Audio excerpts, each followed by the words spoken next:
ഷബാനാസ് കിച്ചണിലേക്ക് ഒരിക്കൽ കൂടി സ്വാഗതം ചെയ്യുന്നു. ഇന്നത്തെ റെസിപ്പി ഒരു സേമിയ വെച്ചിട്ടാണ്. വളരെ ഹെൽത്തി ആയിട്ടുള്ള റെസിപ്പിയാണ്. കുട്ടികൾക്കും വളരെയധികം ഇഷ്ടപ്പെടും. ഈ റെസിപ്പി തയ്യാറാക്കിയെടുക്കാൻ നമുക്ക് കുറച്ച് ചേരുവകൾ മതി. ശർക്കര വേണം, നെയ്യ് വേണം, അണ്ടിപ്പരിപ്പ് വേണം, മുന്തിരി വേണം, ഏലക്ക വേണം, ഒരു നേന്ത്രപ്പഴം വേണം, പിന്നെ അരമൂടി തേങ്ങ വേണം. ഈ ഇലയുടെ ഒക്കെ ഫ്ലേവറാണ് പ്രത്യേക ഒരു ടേസ്റ്റ് തരുന്നത്. അപ്പോൾ നമുക്ക് റെസിപ്പി എങ്ങനെ ചെയ്തെടുക്കാമെന്ന് നോക്കാം.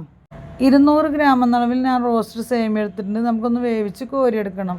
അതിന് വേണ്ടി ഞാൻ കടായിലേക്ക് വെള്ളം ഒഴിച്ച് തിളപ്പിക്കാൻ വെച്ചിട്ടുണ്ട്. ഇനി നമുക്ക് ഈ സേമിയ അതിലേക്ക് ഇട്ടിട്ട് നമുക്കൊന്ന് വേവിച്ച് കോരിയെടുക്കാം. സേമിയ ഇട്ടതിന് ശേഷം നമുക്ക് മൂടി വയ്ക്കാതെ മീഡിയം ഫ്ലെയിമിലിട്ടൊന്ന് വേവിച്ചെടുക്കാം. ഈ റെസിപ്പി തയ്യാറാക്കിയെടുക്കാൻ റോസ്റ്റഡ് സേമിയ തന്നെ എടുക്കുക. അപ്പോൾ നമുക്ക് ഒന്നിനോടൊന്നും ഒട്ടാതെ തന്നെ കിട്ടും. ഇനി നമുക്കിതൊന്ന് നല്ലപോലെ വെള്ളം വാർന്ന് കിട്ടണ പോലെ കോരിയെടുക്കാം. കോരിയെടുത്ത സേമിയ നമ്മളൊരു ബൗളിലേക്ക് മാറ്റി ഇനി നമ്മൾക്കൊരു കടായി വെച്ച് കൊടുത്തിട്ട് അതിലേക്ക് 2 ടീസ്പൂൺ നെയ്യ് എന്നളവിൽ ഒഴിച്ചു കൊടുക്കുക. ഒരു നേന്ത്രപ്പഴം സ്ക്വയറായി അരിഞ്ഞത് ഈ നെയ്യിലേക്ക് ഇട്ട് കൊടുക്കുക. എന്നിട്ട് നല്ലപോലെ നമുക്ക് വഴറ്റിയെടുക്കാം. ചെറുതായിട്ട് ഗോൾഡൻ കളർ ആവണ വരെ വഴറ്റിയെടുത്താൽ മതി. ആ പഴത്തിലേക്ക് ഞാൻ കുറച്ച് അണ്ടിപ്പരിപ്പ് മുന്തിരി ഇട്ട് കൊടുക്കുന്നുണ്ട്. പിന്നെ ഇതിലേക്ക് വേണ്ടത് അരമൂടി തേങ്ങയും കൂടി ചുരണ്ടിയത് ഇട്ട് കൊടുക്കുക. പിന്നെ ഏലക്കും ജീരകവും കൂടി ഞാൻ പഞ്ചസാര ഇട്ട് പൊടിച്ചതും കൂടി ഇതിലേക്ക് 1 ടീസ്പൂൺ ഇട്ട് കൊടുക്കുന്നുണ്ട്. ഇതെല്ലാം ഇട്ട് കൊടുത്തതിന് ശേഷം നമ്മളൊരു ബൗളിലേക്ക് മാറ്റി വെച്ച് സേമിയ ഇട്ട് കൊടുക്കാം.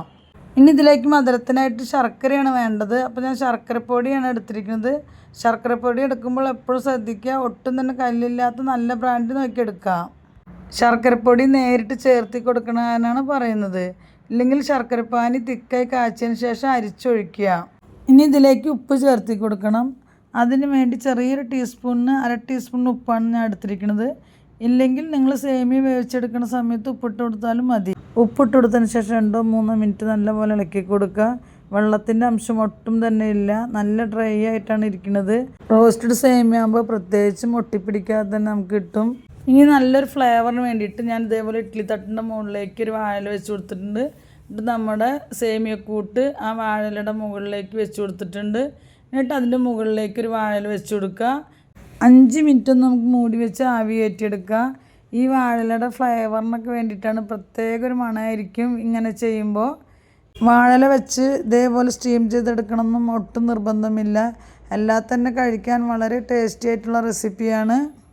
വളരെ പെട്ടെന്ന് കുറച്ച് ചേരുവകൾ ചേർത്തി നമുക്ക് തയ്യാറാക്കിയെടുക്കാം. മുതിർന്നവർക്കും കുട്ടികൾക്കും ഒരുപോലെ ഇഷ്ടപ്പെടും. അതുപോലെ വിരുന്നുകാരൊക്കെ പെട്ടെന്ന് വരുമ്പോൾ നമ്മുടെ കൈകൾ കൊണ്ട് ഉണ്ടാക്കി കൊടുക്കുക എന്ന് പറയുമ്പോൾ വളരെയധികം സന്തോഷമല്ലേ. അപ്പോൾ ഈ റെസിപ്പി നിങ്ങൾ തീർച്ചയായും ചെയ്ത് നോക്കണം.